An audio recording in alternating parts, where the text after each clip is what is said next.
Boa noite a todos, boa noite Aldenora, boa noite pessoal, Liana, boa noite, muita paz e muita luz. Vocês estão me ouvindo direitinho? Boa noite querida, boa noite Charlie. Estão me ouvindo direitinho? Como é que tá aí minha voz? Vera, boa noite Vera. Muita paz.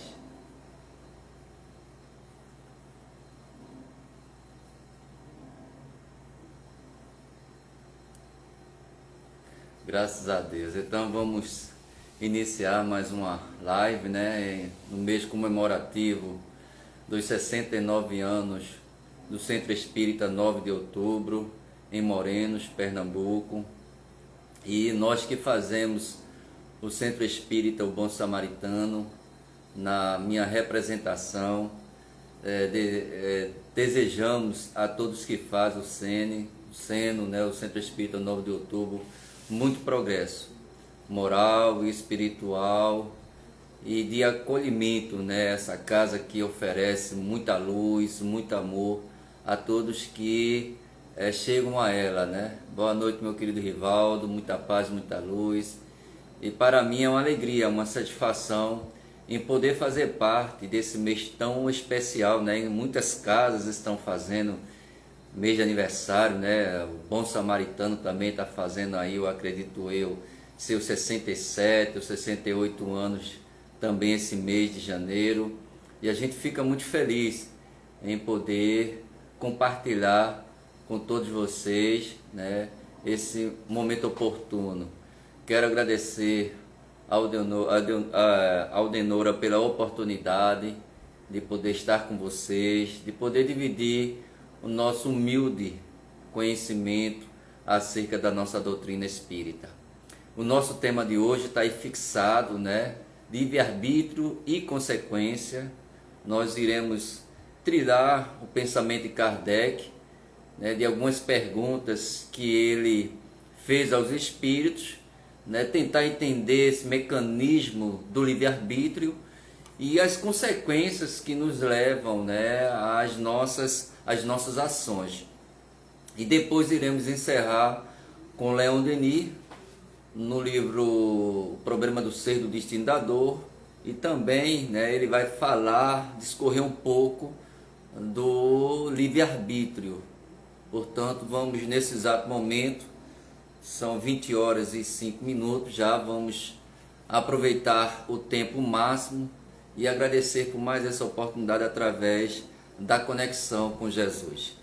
Vamos nesse exato momento nos harmonizarmos, onde quer que nós estejamos, para que nós possamos receber a assistência amiga, amorosa, principalmente, né, da presença dos benfeitores espirituais do 9 de outubro, para que a gente possa, de acordo com a necessidade de quem está assistindo, de todos nós, possamos discorrer com muita coerência, com muito equilíbrio e com muita harmonia o assunto de hoje. Portanto, Mestre Divino Amado, aqui estamos, Senhor, a te agradecer por mais essa oportunidade, em poder dividir esse momento ímpar dos 69 anos de aniversário do Centro Espírita 9 de Outubro. Ó Senhor de todos nós, rogo a Ti, para que possa os Teus emissários de luz, e por que não o benfeitor espiritual do 9 de Outubro, possa ajudar, abençoar os nossos irmãos, as nossas irmãs, a toda a sua diretoria, com muito amor, com muito carinho, que eles possam, Senhor Jesus, com os corações generosos, receber os irmãos do caminho, sofrido, angustiado, perdido. Que essa casa possa ser a casa da luz, que leve eles à luz, e a casa do amor, com afetividade, com carinho e com irmandade. Que Jesus nos abençoe, que Jesus nos inspire, que o benfeitor espiritual do 9 de outubro possa nos auxiliar cada vez mais, hoje, amanhã e para todo sempre. Muita paz e muita luz. É, Djalma Montenegro de Faria, eu sei disso, a gente já sente desde ontem a presença, melhor, desde o momento do convite, né? E a gente fica muito feliz por esse momento. Boa noite, Gisele, seja bem-vinda, muita luz, muita paz. Bem, vamos lá iniciar o nosso trabalho. Iremos iniciar com o Livro dos Espíritos, livro 1º, capítulo 4, princípio vital, item 3, inteligência e instinto. Na pergunta 71, o Sr. Allan Kardec dá aos espíritos: a inteligência é um atributo do princípio vital? Os espíritos respondem que não, pois as plantas vivem e não pensam, não tendo mais do que a vida orgânica.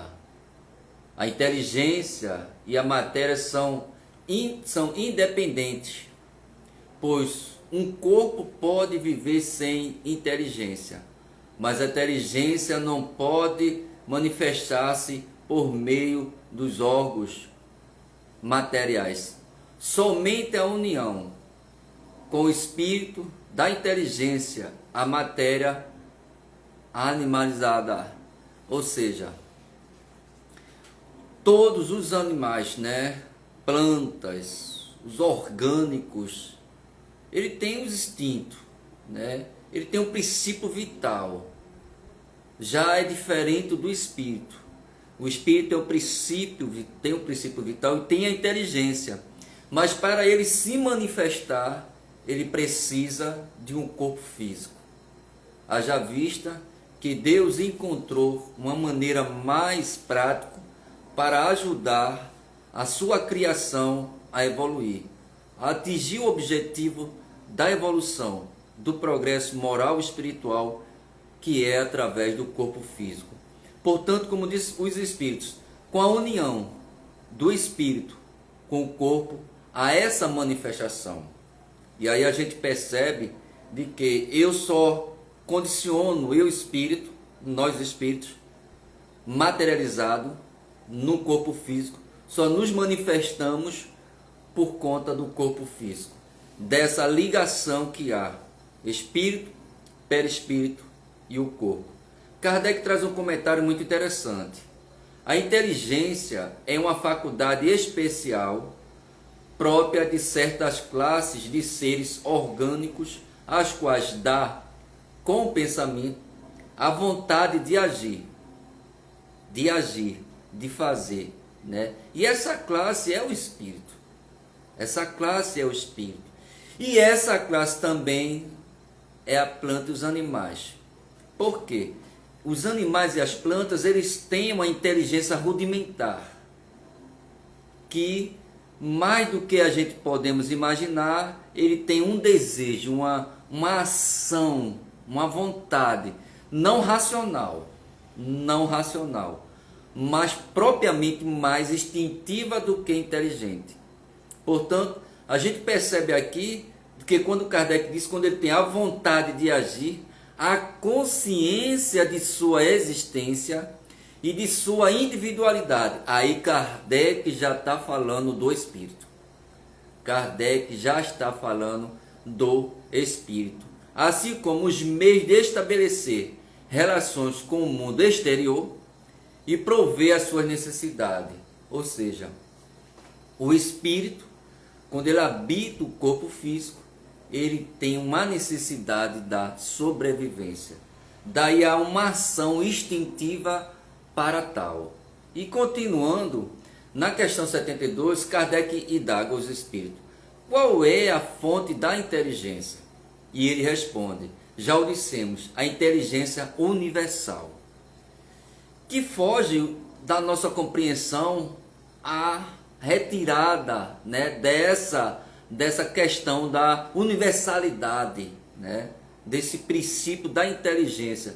Mas Kardec, não se conformando com essa simples resposta, ele dá aos espíritos. Na 72A, poderíamos dizer que cada ser tira uma porção de inteligência da fonte universal e assimila, como tira e assimila o princípio da vida material.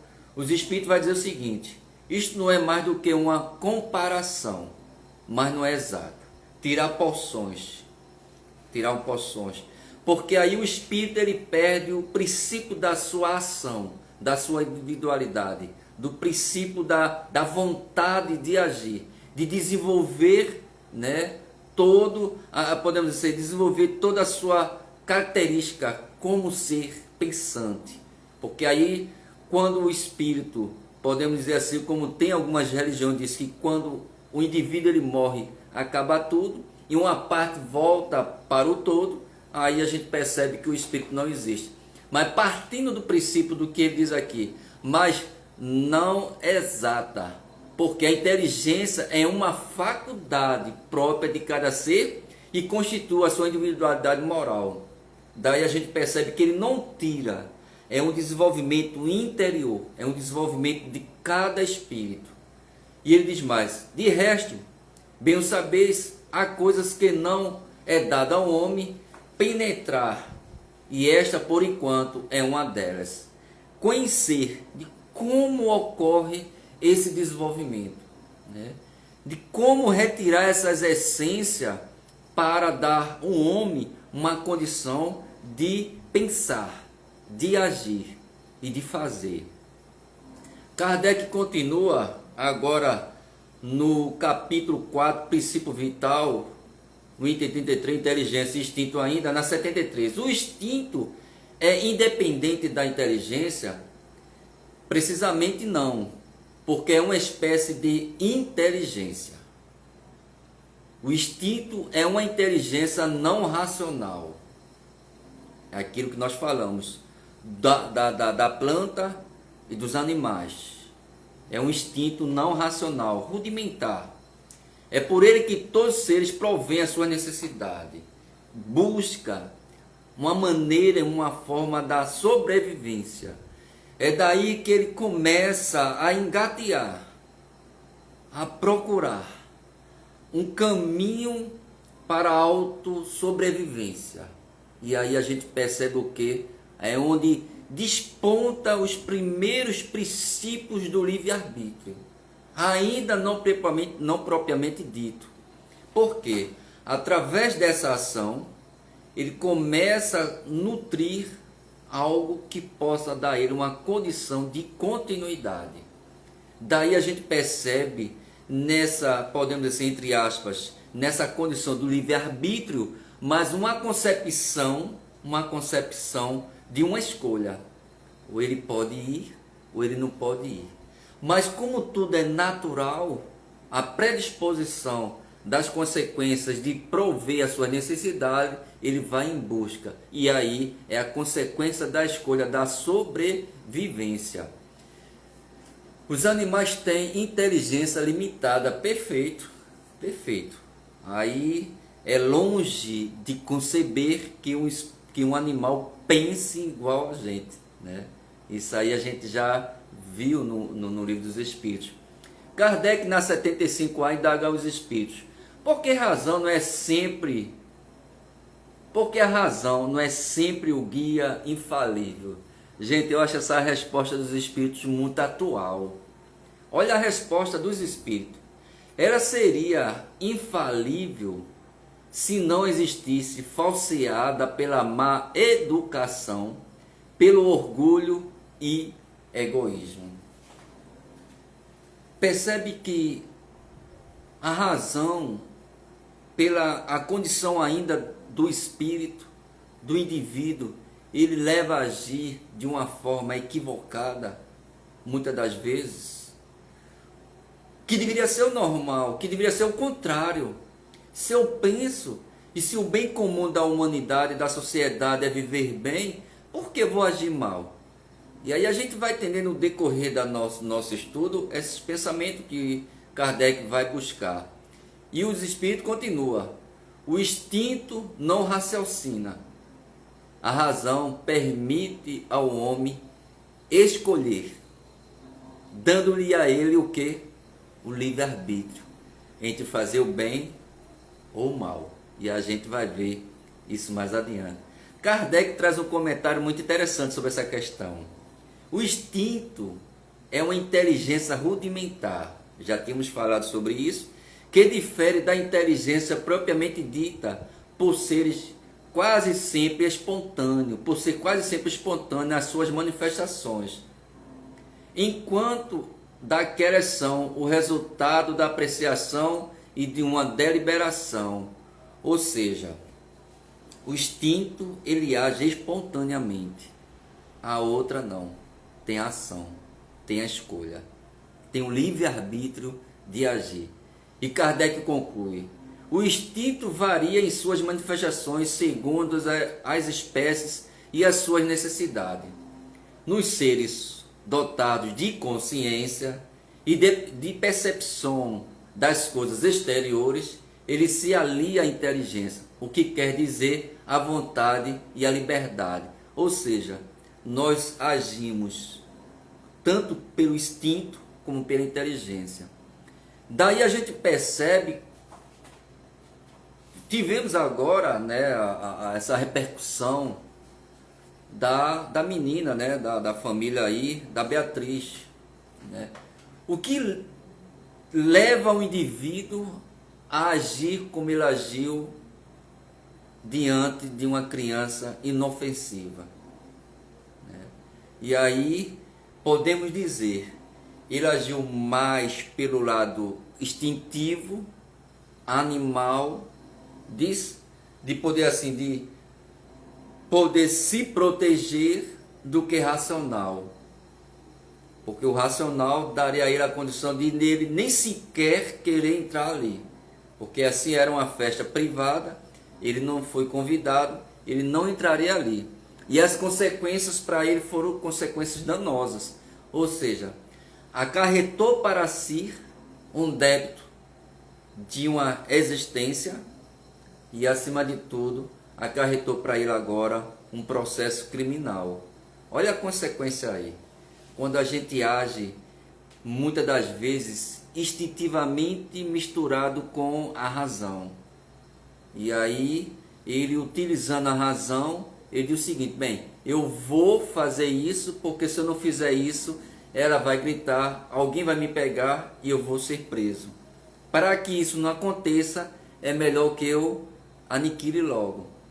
Percebe quanto há uma mistura de instinto e razão, e aí as consequências é essa que ele confessa que cometeu por diversos fatores, e uma dessas foi que ele usou aí. O livre-arbítrio é próprio de uma inteligência racional, perfeito, na medida que o espírito adquire essa consciência, porque nem toda inteligência é racional. Porque se a gente observar quantas pessoas inteligentes, eu vinha sempre conversando com os colegas de trabalho, de que se um homem utilizasse o terço, o 10% da inteligência dele, nós teríamos muitas coisas melhores. Mas infelizmente o homem não usa a sua inteligência para o bem, ele utiliza-se para o mal. E aí a gente trouxe o exemplo de Fernando Beiramar. Se ele usasse toda a capacidade intelectual, de inteligência racional que ele tem, e aí a gente veria o quanto ele contribuiria para a sociedade. Que aí a gente percebe que o livre-arbítrio deu a ele a escolha de ir por outro caminho. E as consequências é essa que a gente vê, porque existem muitas coisas por trás disso aí. Vamos dar continuidade aqui. Kardec continua. Melhor, Kardec vai dizer na Gênese, capítulo 3, o bem e o mal, o instinto e a inteligência, dos itens 11 e 12. Diz ele: o instinto é uma força oculta que impulsiona os seres orgânicos a atos espontâneos e involuntários, visando a sua conservação. Aí os animais. A gente percebe que, olha que coisa interessante. A gente vive numa cidade, na maioria por aí no total, dos animais, os cachorros, tudo por aí. O que acontece? Tem pessoas que têm uma energia de medo que os animais sentem. E na medida que essa pessoa passa próximo desses animais, principalmente do cachorro, ele tem uma sensação de que vai ser agredido por conta do medo daquela pessoa. e aí ele tenta avançar, ou tenta se proteger. Não é diferente da cobra. A cobra, ela não ataca, ela assume o instinto de defesa. Ela, podemos dizer assim, racionalmente nós, de que, bem, eles vão querer me matar. Se ele vier me matar, primeiro eu vou me proteger, e aí eu ataco eles. Portanto, é mais ou menos instintivamente que a coisa ocorre espontaneamente, como diz Kardec aqui. E ele continua: entre os homens, nós, seres encarnados, espíritos pensantes, o instinto o domina exclusivamente no começo da vida. E aí ele traz uma comparação muito interessante. É por instinto que a criança faz os primeiros movimentos, agarra o alimento, grita para exprimir os desejos, imita o som da voz, ensaia para falar e caminhar. Isso é instintivamente. Instintivamente. Boa noite, Ieda. Bem-vinda, querida. E ele continua: entre os adultos, certos atos são instintivos. Então são os movimentos espontâneos para evitar um risco, fugir de um perigo, que é o que aconteceu com aquele cidadão que cometeu o homicídio junto àquela criancinha, para manter o equilíbrio do corpo, o alimento, a necessidade de se alimentar, de beber água, dos líquidos. Também o piscar dos olhos para regular a claridade da luz, a abertura instintiva da boca para respirar e etc. Portanto, a gente vê que tudo tem uma condição, e aqui fala Kardec no que se diz no sentido da espontaneidade do instinto de cada um de nós, nessa condição da automatização dos nossos organismos. Porém, existe uma escolha, o livre-arbítrio. Quantas pessoas comem pouco ou bebem pouca água e com isso acarreta algumas consequências orgânicas. E aí a gente vê muitas pessoas sofrendo por aí afora. No item 12, Kardec diz ainda sobre o bem e o mal na Gênese, o instinto e a inteligência. A inteligência se revela por atos voluntários, refletidos, premeditados, combinados conforme a oportunidade das circunstâncias. Olha lá, um ato voluntário, refletidos. Nós percebemos que há grupos de pessoas que estão reunidos, estão combinando, estão preparando coisas que possa levar outras pessoas a sofrimento. E aí a gente está vendo aí na nossa sociedade o quanto os homens, entre aspas, inteligentes, dito racional, mas que usa inconsequentemente o seu livre-arbítrio impróprio de si mesmo, da sua vontade, dos seus interesses.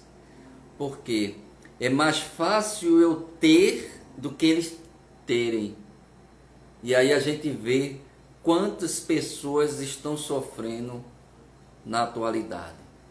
O desemprego, a falta da alimentação, a falta de moradia, a falta de uma boa educação, uma falta de uma boa segurança. Por conta de quê? De pessoas, podemos dizer assim, inteligentes, que conhecem a lei, mas que tira proveito para si mesmo. E isso ocorre em diversos lugares, não só no meio político, onde nós estamos falando, mas isso também ocorre, infelizmente, dentro dos templos religiosos, dentro dos templos espíritas. Isso acontece muitas das vezes dentro do nosso próprio lar. Por quê? Porque somos espíritos individuais. Somos espíritos que tivemos umas escolhas equivocadas e que muitas das vezes nós pagamos um preço por essas escolhas, por essas consequências, e muitas das vezes sofremos essas consequências. E aí Kardec diz mais: é incontestavelmente um atributo exclusivo da alma. Todos os atos mecânicos são instintivos, corpo orgânico, né? A respiração, né? O bate-bate do cílio, né? O respirar, né? O funcionamento do nosso corpo orgânico, né? Atos que denotam reflexão e combinação é inteligência do espírito. Um é livre, o instinto é livre, o outro não. O outro requer um raciocínio, um pensar, no agir, né?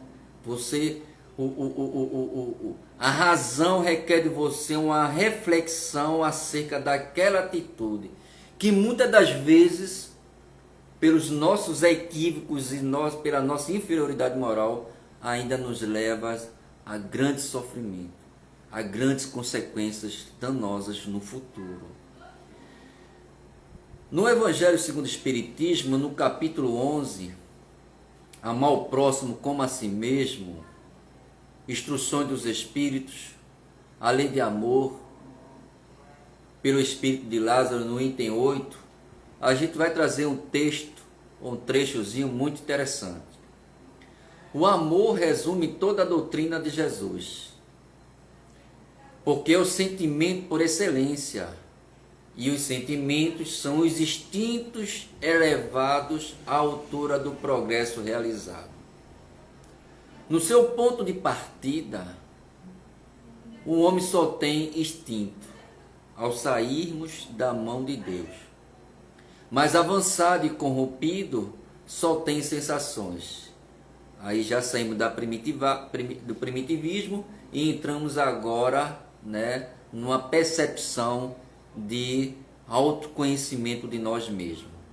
Mais instruído e purificado tem sentimentos. E aí já atingimos o estado de plenitude. E aí ele conclui: e o amor é o requinte do sentimento. Quando nós atingimos o terceiro degrau, é porque nós já atingimos o objetivo da criação, que é a nossa purificação. São 3 estágios: do instinto, autoconhecimento e do amor. E do amor é onde nós estamos agindo pelo amor, pelo sentimento, mais pelo sentimento de irmandade do que pelo próprio, podemos dizer assim, pela nossa sensação de inteligência, podemos dizer assim, artificial.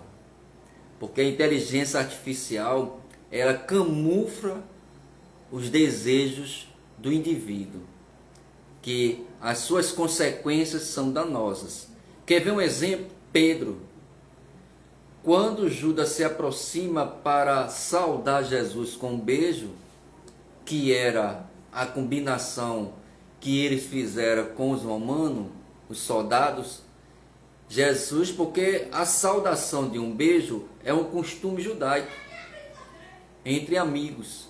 E aí ele sauda Jesus com um beijo.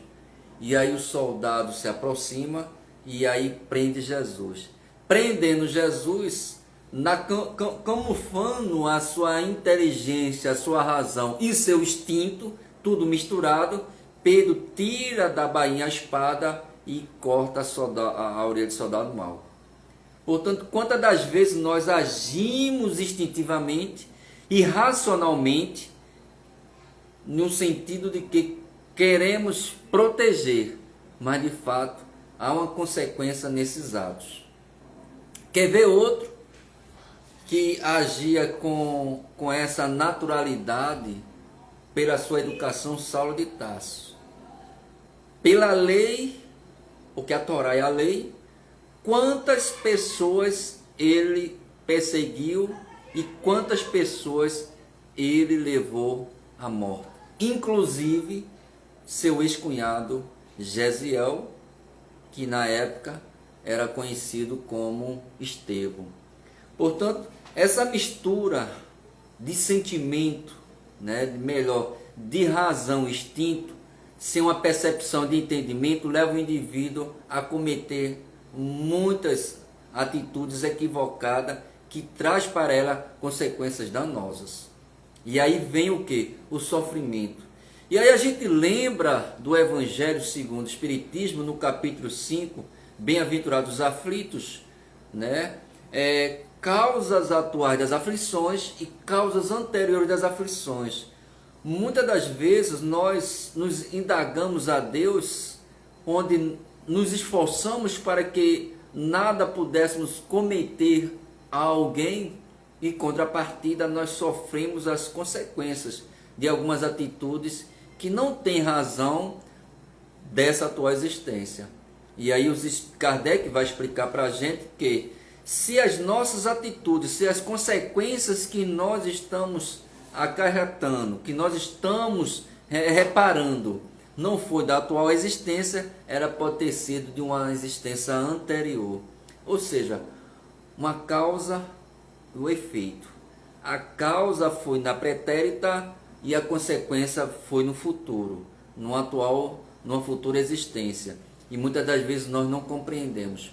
Como na atual também. Às vezes cometemos através do nosso livre-arbítrio algumas atitudes, ou falamos, né? Um amigo meu, mas rapaz, não sei. Olha, se a gente fala algo contra pessoas e instituições, isso significa que nós estamos abertos para que outras pessoas assim falem da gente, ou falem das instituições. Portanto, o livre-arbítrio ela tem essa condição de nos frearmos.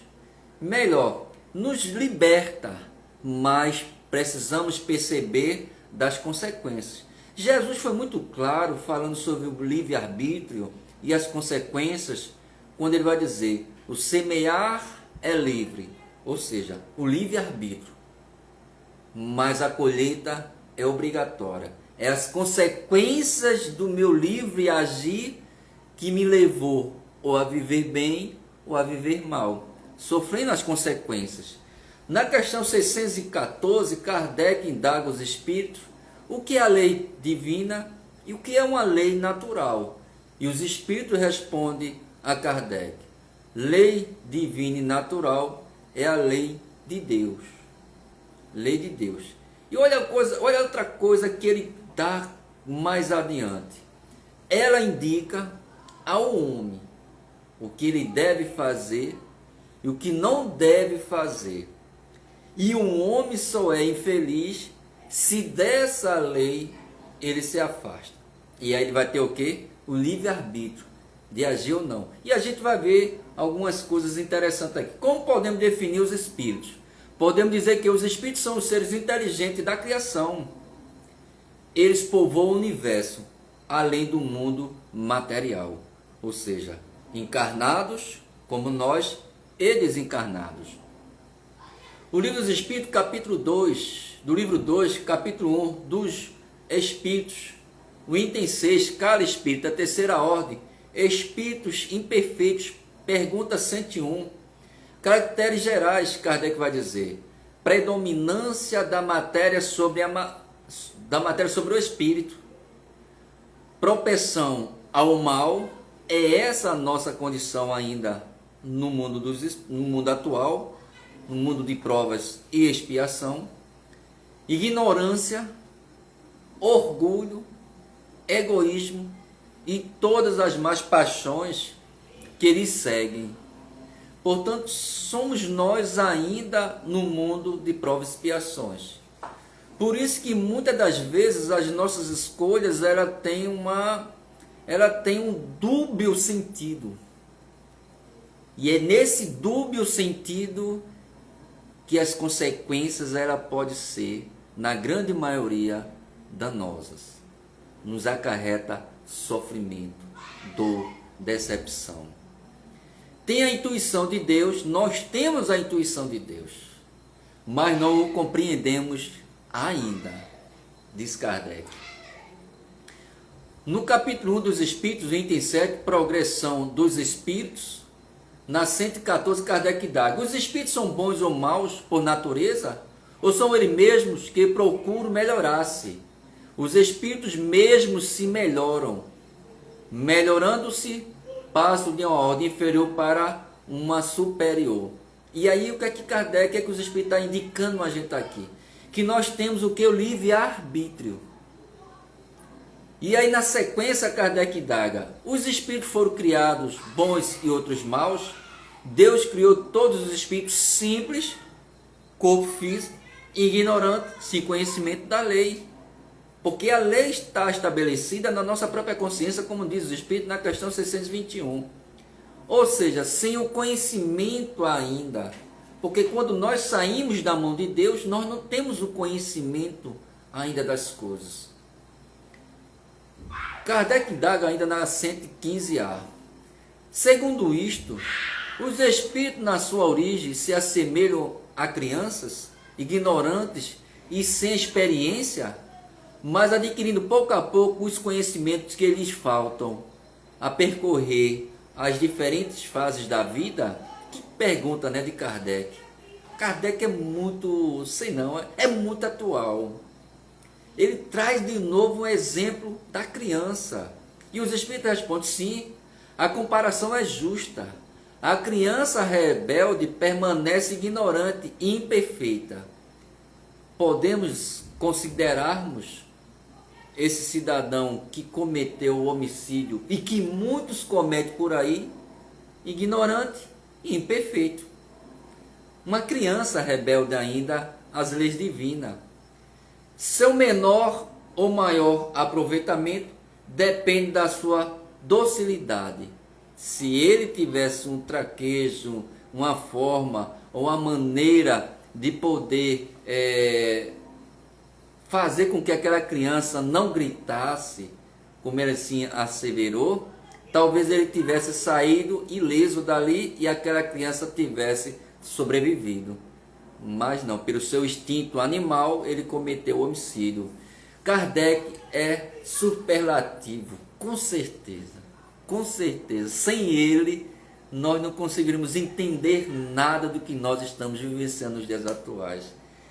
E os Espíritos completam: mas a vida do homem tem fim, no sentido material, enquanto a dos Espíritos se estende ao infinito. E esse é o infinito, é as oportunidades das reencarnações.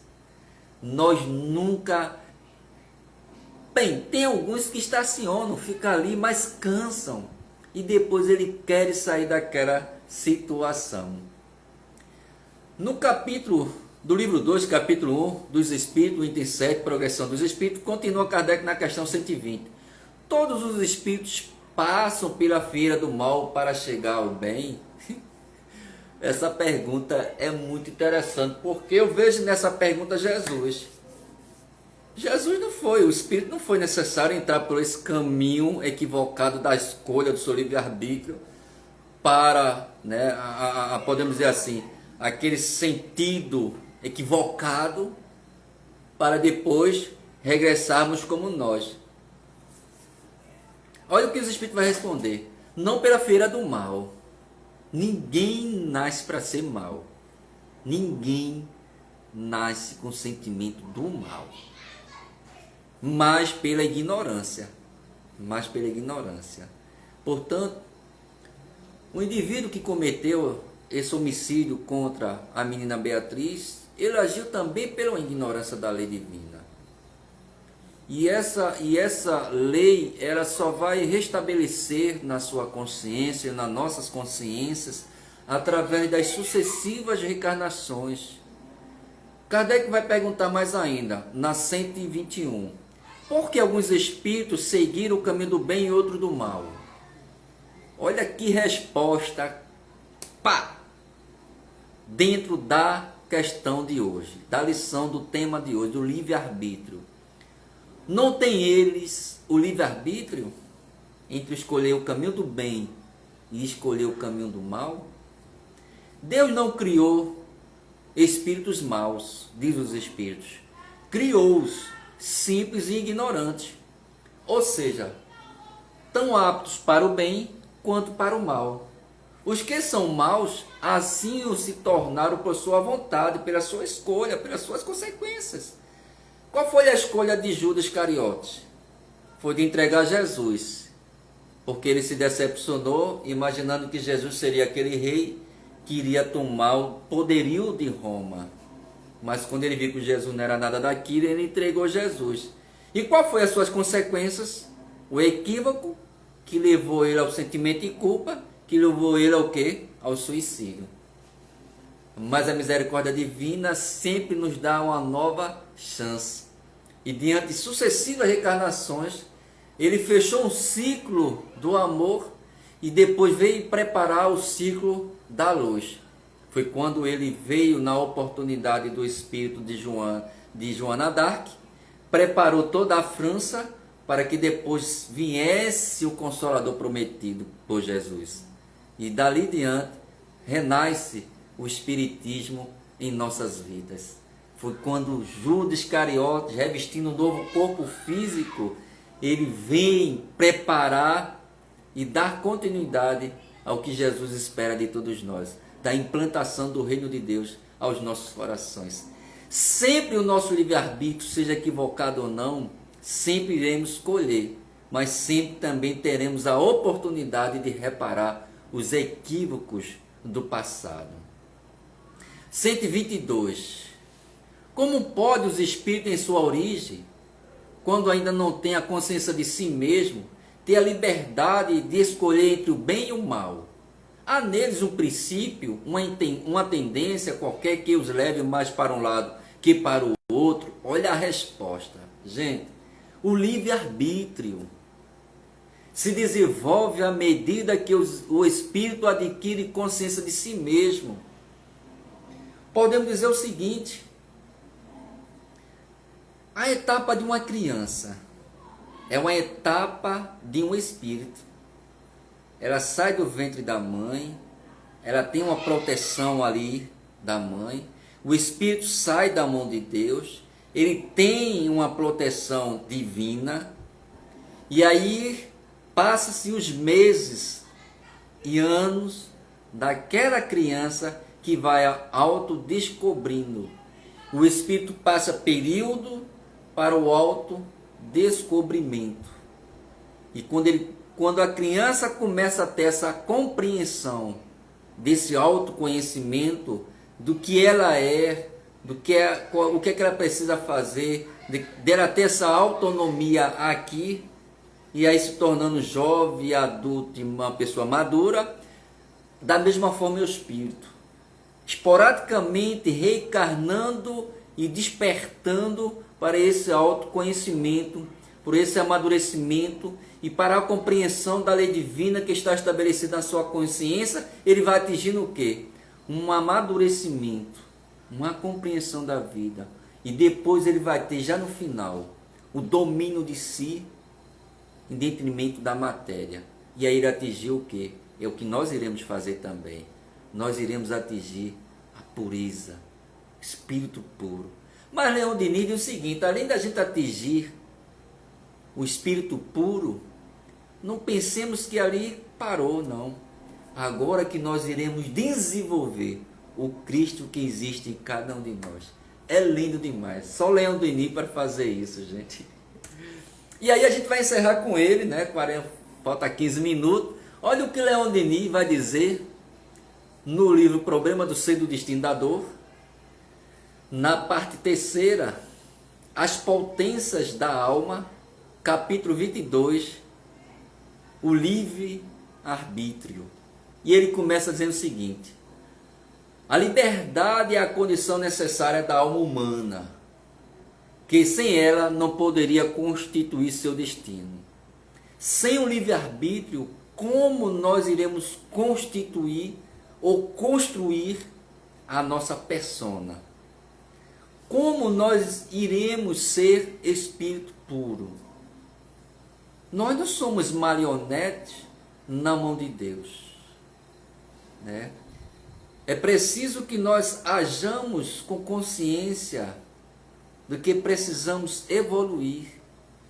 Olha lá a consequência do livre-arbítrio do profeta Elias, que numa outra oportunidade reencarnou como João Batista e pagou preço de ouro, repreendendo as pessoas e principalmente os reis daquela época, e com isso ele levou o quê?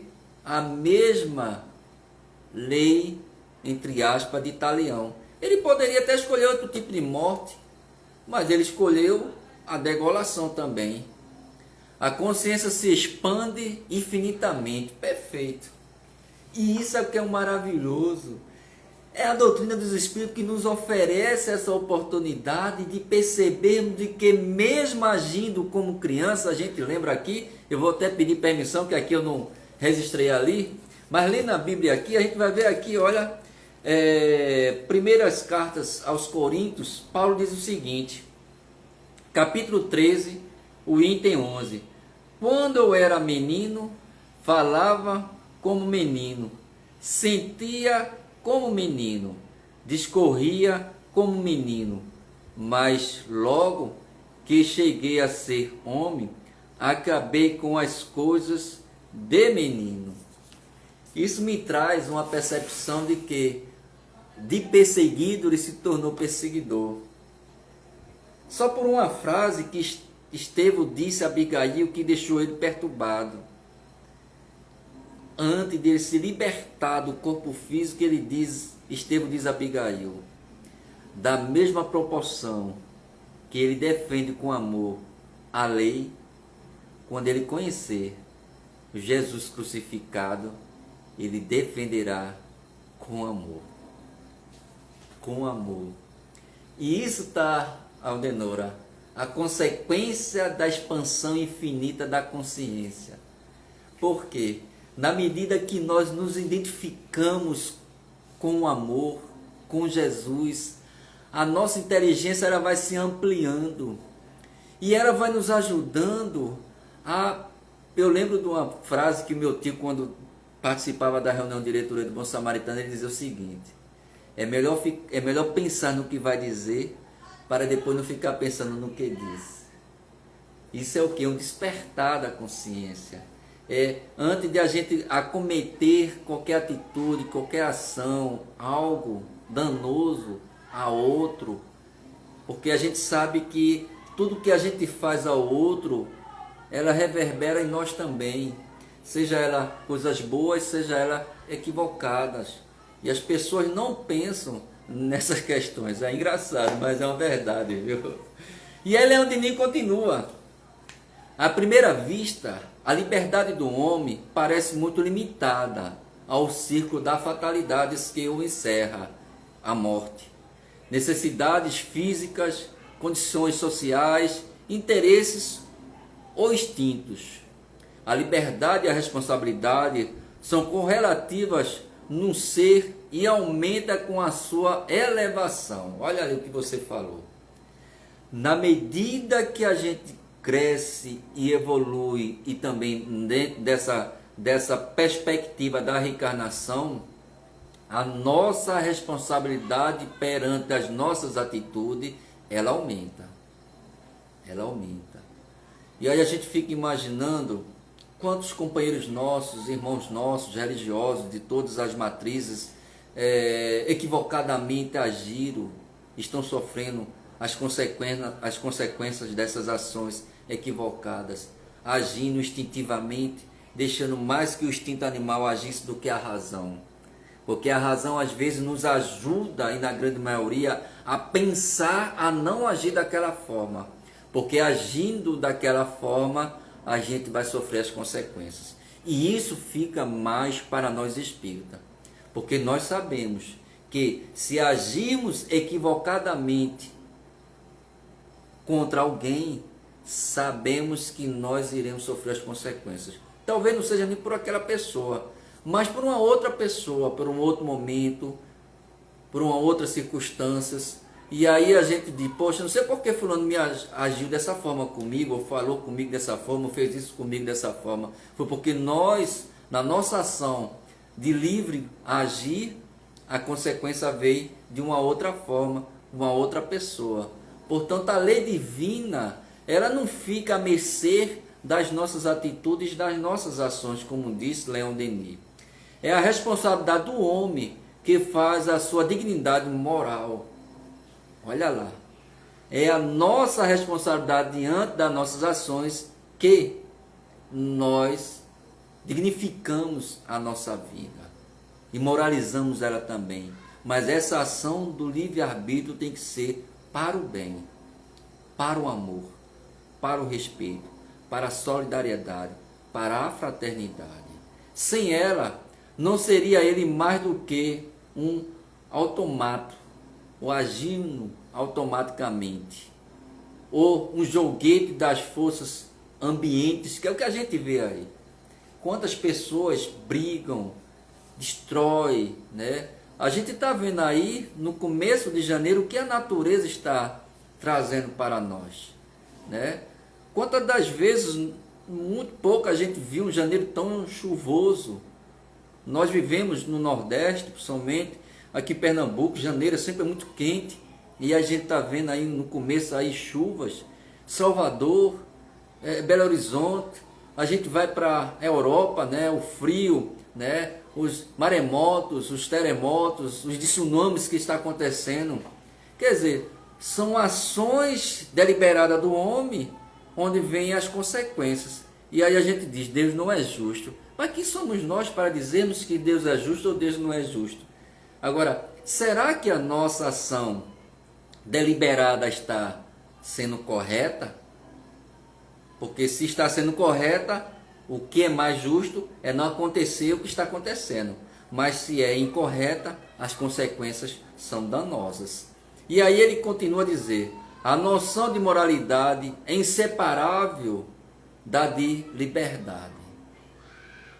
Ou seja, qualquer ação equivocada nos levará a uma consequência morais muito dolorosa.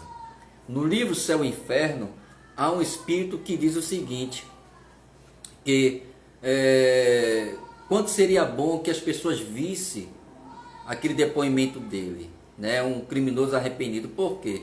Porque de tanto ele assassinar as pessoas, ele encontrou no mundo dos espíritos essas pessoas, esses espíritos, muitos olhando com ele com ódio, com rancor, né? Com vontade de destruí-lo, e outros com olhar de misericórdia. E o que mais doía em si era aquele que olhava com olhar de misericórdia. Olha a dor moral nele, a consequência da atitude dele. Portanto, ele sofreu muito. Na revista Espírita são 3 comunicações dele muito interessantes, onde Kardec só retrata uma no livro do Céu e Inferno. Dando consequência ao pensamento de Leon Denis, é o seguinte: a responsabilidade é estabelecida pelo testemunho da consciência, do pensar, que nos aprova ou censura segundo a natureza dos nossos atos.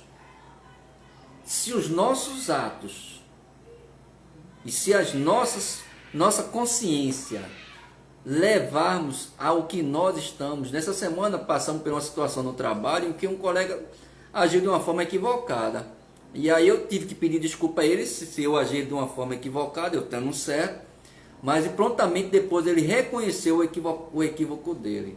Ou seja, a gente precisa, acima de tudo, trabalharmos e nos esforçarmos de acordo com o que orienta os Espíritos, de acordo com o que orienta Jesus. Trabalharmos a humildade, porque precisamos sermos espíritas, não só dentro da casa espírita, mas em qualquer lugar, porque a gente precisa ser testemunho vivo do Evangelho de Jesus, segundo Paulo de Tarso.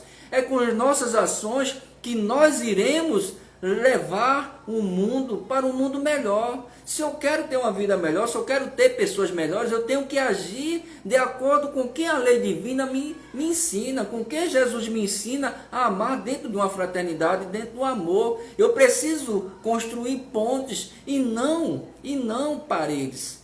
Eu preciso agir de acordo com o que a lei me ensina. E a lei me ensina a amar, a servir. Imagina trabalhar num ambiente com raiva, com ódio, ou sem falar com aquela pessoa. Não, O Jesus não ensinou isso, ensinou a gente a amar, a respeitar. E nós precisamos ser o exemplo dessas atitudes, dessas ações do amor. Se a liberdade humana é restrita, está pelo menos em via de perfeito desenvolvimento. Porque o progresso não é outra coisa senão a extensão do livre-arbítrio no indivíduo e na coletividade. Se as minhas atitudes precisam reverberar no outro, não é a sociedade que deve me ensinar o que eu devo fazer, mas com a atitude que nós estamos procurando a vivenciar o Evangelho de Jesus, precisamos ensinar a coletividade. Às vezes nós temos um costume de dizer assim, mas fulano faz assim, também eu faço. Não, mas você não é fulano. Você é você. Você precisa ser de uma forma diferente de fulano. A luta entre a matéria e o espírito tem precisamente o objetivo de libertar este último cada vez mais do jugo das forças cegas da matéria. A inteligência e a vontade chega pouco a pouco a predominar sobre aquilo que a nossos olhos representa a fatalidade. O livre-arbítrio é, pois, a expansão da personalidade e da consciência do agir. E aí ele continua e encerra dizendo o seguinte: para sermos livres, é necessário querer sê-lo e fazer esforço para vir a sê-lo, libertando-nos da escravidão da ignorância e das paixões inferiores, substituindo o império das sensações e dos instintos pela razão. Isso se pode obter por uma educação e uma preparação prolongada das faculdades humanas, que são 3. Libertação física pela limitação dos apetites, trabalhando nossos instintos. 2, libertação intelectual pela conquista da verdade. Conhecereis a verdade vos libertará, segundo Jesus. E 3, libertação moral pela procura da virtude, vivenciar o amor na plenitude. Portanto, livre-arbítrio todos nós temos. Agora, o como fazer e de que forma nós estamos fazendo. É preciso, acima de tudo, conjugarmos as nossas atitudes com as atitudes de Jesus, com a ética de Jesus. Não faças aos outros aquilo que não queira que os outros vos façam. Se você semeia, você terá que colher. E aí, como diz o Evangelho segundo o Espiritismo, é melhor ser atingido, é melhor ser ofendido, é melhor ser enganado do que enganar, porque as consequências serão maiores. Queridos e queridas irmãs, irmãos, muito obrigado pela oportunidade, mais uma vez, desejando a esta Casa de Oração e Trabalho muito progresso moral e espiritual. Obrigado, meu amigo irmão Rivaldo, ao Josimara, Aldenora, nosso amigo irmão Charles. Obrigado por essa oportunidade e vamos agora agradecer por essa oportunidade. Muito progresso moral a esta Casa de Oração e Trabalho e que nós possamos, com livre pensar, com as nossas melhores atitudes e ações, trabalhar para o amor, para a fraternidade e para a união de todos, independente e, acima de tudo, que a nossa ação do livre agir seja em favor da comunidade e da coletividade e da humanidade. Mestre Divino Amado, agradecemos a Ti por tudo, pela paz, pelo amor, pela reflexão. Nos ajuda, Senhor, a errar menos. Nos ajuda, Senhor, a acertar mais. Abençoa esta Casa de Oração e Trabalho. Que o nosso irmão, Djalma de Faria, possa assistir, auxiliar e ajudar a todos os trabalhadores, a todos os frequentadores. Que Jesus nos abençoe, que Jesus nos ilumine, que Jesus nos ampare hoje, amanhã e para todos sempre. Muita luz, muita paz. Minha amiga irmã Edilene, que Jesus te abençoe. Mais uma representante do Bom Samaritano. Aldenora, a todos e a todas, obrigado, muita paz, muito amor e parabéns pela festa. Tá linda demais. Assim que eu puder, participarei de outras mais, porque eu adoro sempre quando eu posso, no trabalho ou em casa, a gente está conectado com vocês. Um beijo na alma de vocês e até a próxima. Fiquem com Deus. Tá certo, Adilene? Um abraço.